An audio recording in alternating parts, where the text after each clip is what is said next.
A long call that needs attention.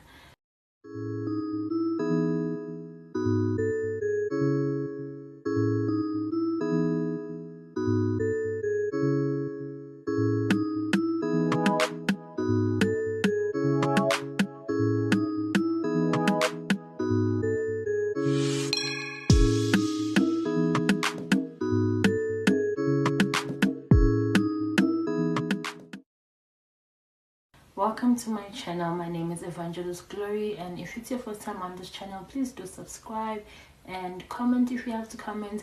And I believe once you watch this video, your life will never remain the same. So today I just want to testify.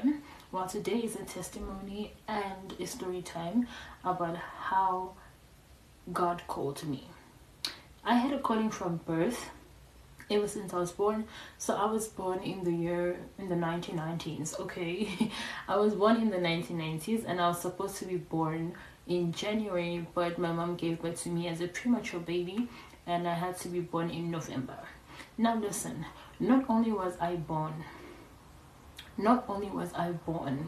but you know, when they say God, you know what, it's okay. Anyway, I was born on the 17th of November in the 1990s somewhere. I'm not going to mention.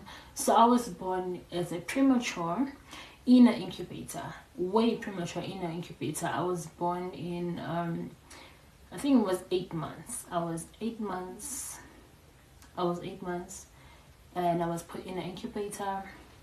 So the devil tried and something went wrong. The nurses overfed me. You know, prematures are so small. I was literally born like this. I was this size. I don't think I was 8 months. I think I was 7 months. Sorry, somewhere there, because I was this little. Yes, I was 7 months. 8 months is a bit developed. I wasn't even like, I was 7 months like this in an incubator. And you can imagine holding a baby like this. So the worst thing could happen. I was overfed, and I believe that was just the devil's plan. So I was overfed and I could not breathe anymore, and then they had to cut me because now my intestine has exploded, and they had to cut me. So this needed emergency surgery. Otherwise I would have died. So as I'm in the incubator, they had to prepare the surgery. They cut me because my intestine has exploded, and you can imagine how a small baby like this, his intestines have exploded. So that was the beginning of my call. I was told that I was gone. During the surgery, I was told that I was dead and I was no more. But we had to pray. You know, my mom, I thank God for my beautiful mother, my biological mother, the one who birthed me. I am even her favorite. I am her miracle baby. That woman believes in prayer. She believes in prayer so much that she had to pray and prayed. And so one of my uncles who's running a ministry right now, I was his first miracle. They prayed, and I came back to life. So it was a miracle. It was an experience that nobody could explain, because how can a premature baby like this, that has been cut and intestines have been chopped off, and we're waiting for a new intestine to come back, and then she's no longer, and then she comes back to life. That's when after the prayer, after my uncle that is ministering right now, I was his first miracle. And because of me, he was motivated to start his ministry. I was his first miracle. So I thank God for my life. I thank God that my life was able to change other people's life. I thank God that my life was able to bring growth to other people's life. Yes, so let's get back into it. So immediately when I started breathing, they put me back in the incubator. Now imagine a small baby like this that has cables all over her nose. So that time I had cables all over my nose. My mom told me all of this, okay? And we have a lot of people that can testify. So I had cables on my nose here, I had pipes all over me, and there was a lot of those suction things on my body because I'm a premature now. And then my body has been cut. So we had to, my mom went through a lot. It was not a child's play. My mom went through a lot. She had to pray. She had to, her only faith, her only hope was God. So my mom, I believe my mom fasted, because even after that she was not eating and all of that. Anyway, fast forward. So I was in the incubator from 7 months, 8 months, 9 months, and then I got better. Then I had to stay for 10 months, and then my body got a bit better. That's when I was able to be discharged. So my mom took me home and she raised me, a beautiful child that you can see on your screen. And then 22 or 21 years later, the same thing happens, but this time around I got shot. So I got shot in the year 2019, 31st December, on New Year's Eve during crossover. I got shot here. What is it? I don't know if you can see this, but there's 2 holes here, 1, 2. So I got shot here in my arm, into my belly, and the bullet was supposed to explode, but I don't know what happened. God confused the enemies. That was not my time, okay? I just had to experience that for a short period of time, but it did not explode. What happened is that since the bullet goes in me, I'm supposed to die immediately. But funniest thing is, my eyes were closed on that time, and I was saying my prayers. And as I was saying my prayers, I don't know why that prayer came to my mind. You know, I was just praying. I was just giving myself away. I said, God, you know, I don't know. I was just giving myself away. I said, what's that prayer? Yes, repentance. I was just praying, and I'm like, God, you know what? The time has come, and this is me. Forgive all my sins. Wash away my iniquities. Blah, blah, blah. I've been praying. And then this thing happened. Oh, yes. And then I said to God, protect, because I was heavily pregnant by that time. I'm so sorry to go back, but I was heavily pregnant by that time, and I told God, you know, God, protect my child. I don't know why I felt that way. I felt like I was going to die anytime soon. So that's when the incident happened. I got shot here and here. So I was like this, and then the bullet went like this, and I felt the strong vibration in me. I didn't fall, I didn't want, I just felt the shock in my body. And then I looked at my tummy, I saw blood. There was blood everywhere. And then here, my finger was falling out. I don't know if you can see, but they stitched it. It was falling out. And then here, it was over. It was over. I didn't panic. Everyone around me was panicking. But that time, I'm just saying, God, you know what? Today is today. I come before you, Lord. Use me, Lord. Take me. Forgive all my sins. You know, I've been praying to God. I was like, God, I'm sorry. You know, just protect my baby. But with me, Lord, it's fine. I'm ready to follow you. You know, and that's when we rushed. We went to Hillbrow Hospital. This is now like 31st December. Who's going to help you? All the hospitals are closed. Who is going to assist you? It can only be God. We rushed to hospital. All the hospitals were closed. This is now like 2 a.m. Then we rushed to Johannesburg Hospital. I stayed in the emergency room for almost 2 hours. And why will I be staying for 2 hours? But it's okay. So they only managed to stitch my finger here. And then in Hillbrow Hospital, they did the scan.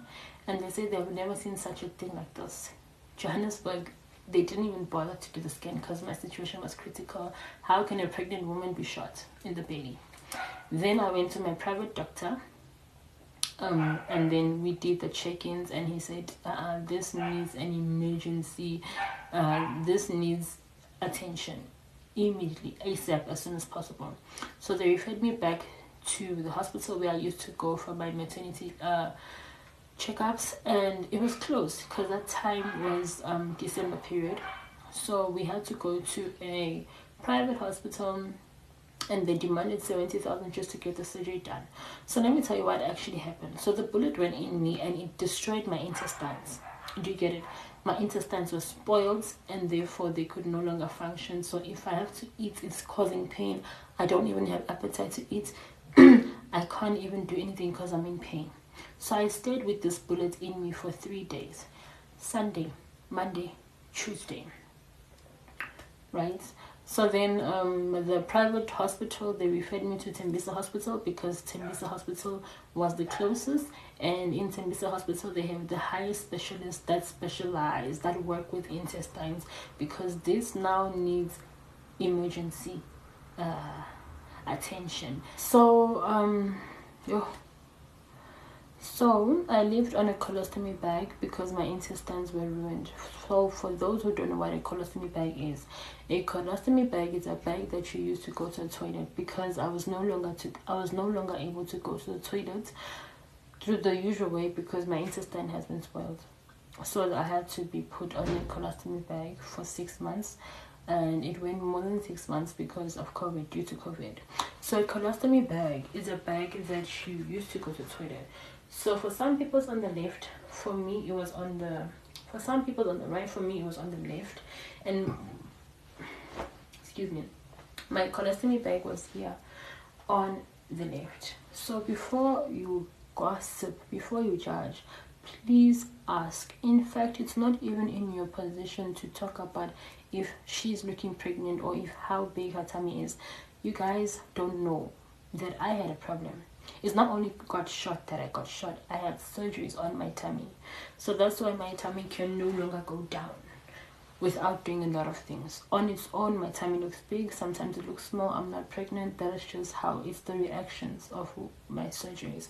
So I had a colostomy bag on the side of me here, and I used that for 6 months. So that was the only way I was able to go to the toilet, because the actual way has been blocked. They had to block it so that a new intestine can grow back. Now, mind you, I was in the ICU with cables and what all over me, so I could not eat. I was feeding through my nose, as I explained, and I stayed like that for the whole of 31 days, and then moved to February. So half the month of February, that's when I was told that I could have liquids, and the type of liquid they had to manage, they had to measure, they had to manage what I eat, because when I eat, everything comes out here. So that's what happened. So that's how I used to survive the whole of 2020. And my throat was burning, my throat was so dry because I could not have water. Even my voice faded away. I didn't have a voice again. I was a dead person. Like, when you say dead, I was so, yeah, it's getting deep. You know, all I just want to say is thank you to my mom, my family, my sister, for being there for me. Because imagine having to come to hospital every time. Oh God, help me. Imagine having to come to hospital every time, and you find your child lifeless on the bed, and the only thing that you know is keeping this child alive is prayer. You know, yeah, because basically other people would die, you know, on opposite my bed. Every morning the undertaker is taking bodies. On the side of my bed, undertaker is taking bodies. On my left, bodies are being, on the whole row, bodies are being taken to the mortuary. And it's been prayer that God has been keeping me. Because that time I was even unconscious, I was gone. I only got, the first time I opened my eyes was in February. I don't know what day. I think it was the 15th of February, somewhere there, after 15 days of February. So that's like 31 days plus 15. That's when I opened my eyes. Then I could not eat, like I said. They used to give me ice blocks for my voice, for my throat to get a bit wet. So when I eat the ice block, that's when I feel it come here. So they used to tell me you can only take 2 ice blocks a day. And that's when my memory came back. So sometimes I lose my memory, sometimes it comes back. Because remember, I'm on high dose that can kill. I'm having drips on me. I have not eaten for 31 days. what else? Injections every time. They removing my blood. They taking my blood every day. I used to pass out, and I lost my memory when I pass out. And when I wake up, I used to ask, who are you? So imagine you come to the hospital, you visit your child, and then your child asks you, who are you? Not a baby, but a person that is in her mid-20s is asking, who are you? So that was how my calling was activated. That's how my calling, that was it. So every time you come to my hospital bed, you need to introduce yourself. Whether you're my mother, whether you're my sister, whether you're my friend, you need to introduce yourself. Then I'll keep on asking, what's today's day? Then you have to tell me that today is Monday. So imagine the pain that my mom went through, that every day I ask, like, who are you? Then you have to start again. My name is this, I'm your mother. What's today's day? Today is Monday. Life started afresh. You need to pet me now, because I used to lose myself. It was so much. It's just God. So they had to take me out of the hospital before COVID. No one even knew that COVID was going to take place. At this point we were just working with the spirits. God was working. So for me to come out of the hospital, it said that I will not come out anytime soon until I am being what's that word? Anyway, I have to be in full, what's that word? I just have to be under the hospital until I get better, because I would lose my memory and come back. Then we knew that this is no longer the first time it was God, and then on the second ward a lot of things happened in the hospital, which it was a lot. And if not God, I don't know where I would have been, because I remember when I used to regain my memory, I used to pray, and that time I was a strong believer in the late Prophet T.B. Joshua, may your soul rest in peace. I used to say, the God of Prophet T.B. Joshua, the God of Prophet T.B. Joshua, rescue me, protect me, God of Prophet T.B. Joshua, the God. So when I pray like that, that was an easy meditation. Then I fall asleep. And when I fall asleep, I see a lot of things happening, a lot. Then when I wake up in reality, whatever I saw takes place. So there was a lot of spiritual battles, guys. Hospital is not a play. Different spirits, you meet different spirits. Every day people are dying on the side of your bed, and sometimes you're wondering, like, God, please, not me, because imagine I just spoke to someone who was sleeping on the side of my bed, and then in the morning I hear that the person is gone. Then the other person that was so kind to me opposite my bed, that used to help me, because now when you go to another ward, it's no longer high care. Now you have to do everything yourself, so they teach you how to do everything. And someone like me, I used to lose my memory, so everything started from scratch again. So the person who was helping me, I found out that the person passed away, and this was after 5 days. After a week, when I get back to my memory, then I ask, where's my friend? And then they're like, she has passed away. And that time I said, God, not me, it's not me, it's not gonna happen. Then the battle got worse, got harder, and then I tried to pray, but I passed out. So that's when my mom came. I love that woman so much. She's an angel. She came with full force, because she was also seeing a lot of things in the spiritual realm. She came with full force, and she was praying, as they praying physically. As they are praying physically, I am passed on. In the spiritual realm, a lot is happening. As they're praying. It was just a battle. And thank God, God sent this angel to us, this nurse. God used this supervisor to us, and she used to help check me every time, examine me and feed me when my family is not around, until she helped us get me out of the hospital.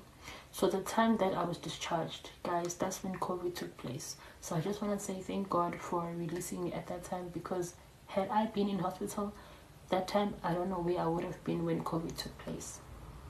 So thank God for my life. Thank God for that.